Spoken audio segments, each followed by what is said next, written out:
Hola, clase de quinto, cinemática. Empezamos a analizar movimientos. Los primeros movimientos que vamos a ver son movimientos rectilíneos. Pero ya hemos visto movimientos. Hemos visto objetos que se movían impulsados por fuerzas. Bueno, esa primera parte del curso se llama dinámica, donde se analizan las causas de los movimientos. ¿Qué son las fuerzas? Ahora vamos a ver cómo se producen esos movimientos. Cómo podemos estudiar los movimientos sin considerar las causas. Eso se llama cinemática. Un marcador. Hola. Acá. Movimientos rectilíneos. Bueno, primero vamos a analizar qué cosa es el movimiento. ¿Qué es el movimiento? ¿Alguien sabe lo que es el movimiento? ¿Usted sabe lo que es el movimiento? ¿Usted sabe lo que es el movimiento? ¿Usted sabe lo que es el movimiento? Nadie sabe lo que es el movimiento. ¡Sí! ¿Quién sabe lo que es el movimiento? Yo sé lo que es el movimiento. ¿Usted sabe lo que es el movimiento? Sí.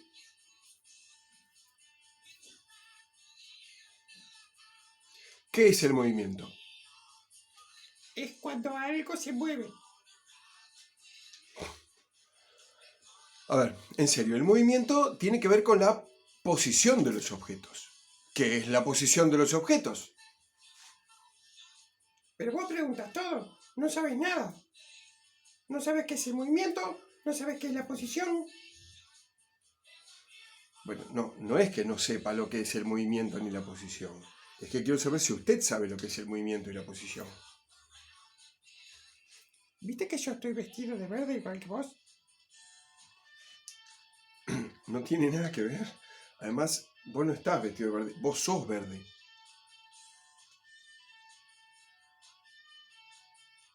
Ah, sí. Bueno, ¿qué es la posición? La posición que ocupa un objeto. ¿Cómo podemos individualizarla? Cuando hablamos de la posición que ocupa un objeto en el espacio, tenemos que referirnos a algo. Yo digo, bueno, la rana está cerca de mí, está en esa posición. Ahora, si yo me muevo, respecto de mí, la rana cambió de posición. Si yo me estoy moviendo cuando quiero analizar la posición en la cual está un objeto y lo refiero a mí, ese posicionamiento, ese conocimiento de la posición de un objeto no es muy certero, es un poco dudoso. Por lo tanto, hay que definir un sistema de referencia. Cuando decimos qué posición ocupa un objeto, en realidad estamos queriendo decir qué posición respecto de un punto fijo ocupa un objeto. Si vamos a hablar de objetos que se mueven en línea recta, vamos a establecer un sistema de coordenadas de una sola coordenada, una recta a lo largo de la cual se va a mover ese objeto. ¿Es verdad? ¿Correcto? ¿Se entiende? Vamos a llamarle a esa coordenada la coordenada X. ¿Ok? Bien. Coordenada de X. Vieron que establecí un sentido para esa coordenada de X. Además, tenemos que establecer un punto fijo en esa coordenada, a partir del cual vamos a tomar todas las medidas para, de esa forma, poder individualizar cada uno de los puntos que diferencian las posiciones que puede tener el objeto a lo largo de esa recta. Este va a ser nuestro origen del sistema de coordenadas. X igual 0. ¿Estamos de acuerdo? Bien, supongamos que el objeto en cierto momento se encuentra en una posición que vamos a llamar posición inicial, X sub I, y que luego de un cierto tiempo está en otra posición que vamos a llamar X sub F. ¿Qué significan los subíndices I y F? X sub I, posición inicial. X sub F, posición final. Bárbaro. Podemos definir un vector posición. El vector posición arranca del origen y termina en la posición que ocupa un objeto en cierto instante. Es decir, que el vector posición inicial es este vector de aquí. Es decir, esto es el vector x sub i. A ver, de estas cosas que escribo. X sub i vector. Razonando por analogía, el vector x sub f comienza también en 0 y llega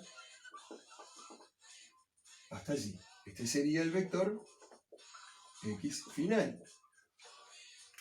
¿Se ve? ¿Quedó bien? Está todo torcido. Se ve, ¿no es cierto? Vector posición inicial, vector posición final. Bueno, ahora estamos en la posición de poder definir que el objeto se ha movido porque podemos establecer un vector desplazamiento. Cuando un objeto se mueve es porque se desplazó desde su posición inicial hasta su posición final. Se desplazó. Hay un vector que nos indica ese desplazamiento y se llama justamente vector desplazamiento. Fíjense, va desde la posición inicial hasta la posición final. Este vector azul es el vector delta x. Recuerden que x era posición, ¿no? Delta es cambio. Cambio de posición. Se le llama desplazamiento. Este es el vector desplazamiento entonces. Vector desplazamiento.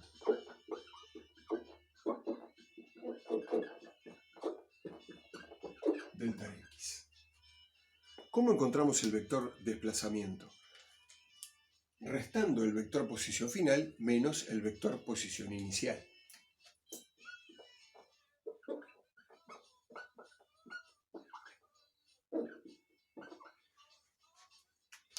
¿Sí? De aquí se desprende que el módulo del vector desplazamiento es la posición final menos la posición inicial. Recuerden que estamos analizando movimientos rectilíneos, ¿cierto? Bien, de acá podemos deducir algo respecto de las unidades del vector desplazamiento. Para individualizar la posición de los objetos tomamos la medida de la distancia entre el origen y la posición que ocupa el objeto en un instante determinado. Por ejemplo, supongamos que x sub i valga 4 metros y que x sub f valga 12 metros. ¿En qué unidades estoy tomando esas distancias? En metros, porque en el Sistema Internacional de Medidas, que es el que utilizamos habitualmente, las distancias se miden en metros. Si las distancias se miden en metros, las unidades del vector desplazamiento, cuyo módulo es una distancia, van a ser los metros. Eso se escribe así. Unidades del vector desplazamiento. Paréntesis rectos indican unidades de lo que hay dentro del paréntesis recto. Unidades del vector desplazamiento son los metros. ¿Se va entendiendo eso hasta ahora? ¿Sí? Estupendo. Cortamos y seguimos con otro.